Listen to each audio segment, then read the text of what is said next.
Voilà, la tendinopathie, c'est une pathologie de sursollicitation. Le tendon, il n'est plus en mesure d'accepter la charge.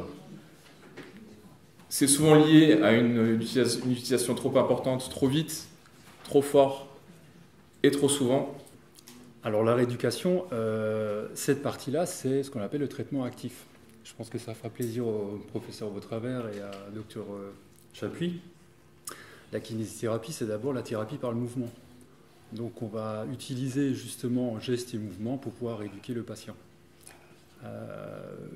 Versus traitement passif. Alors pourquoi on met l'échauffement? Parce que tout simplement on prépare déjà les tissus à un effort quel qu'il soit.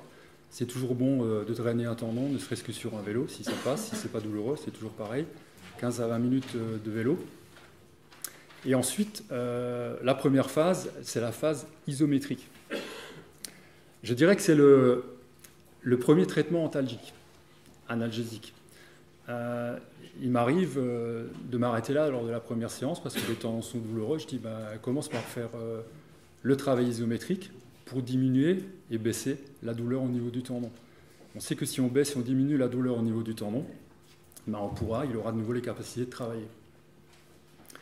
Là, on montre des images, des exemples sur les positions d'un tendon rotulien.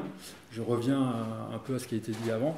La position du genou au niveau du tendon rotulien, on peut utiliser une flexion à 90 ou alors une extension quasi complète.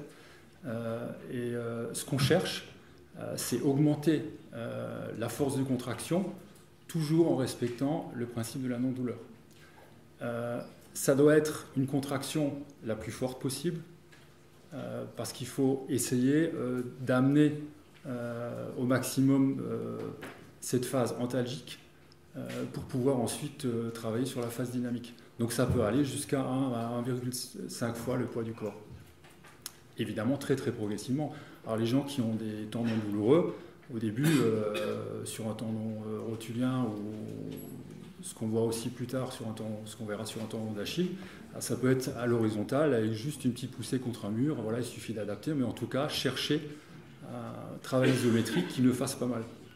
Nous, ce qu'on met comme protocole en place, on demande aux gens de faire 4 fois 45 secondes de contraction isométrique, mais ce qui est important, c'est de garder ces 2 minutes de récupération entre chaque série de 45 secondes. Et ça, c'est à faire au moins une fois par jour, voire plusieurs fois par jour.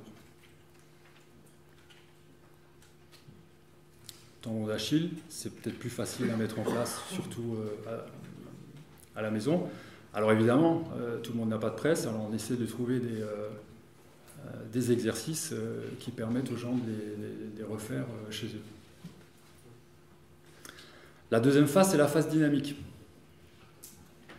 Je dirais que c'est la phase où on va emmagasiner l'énergie.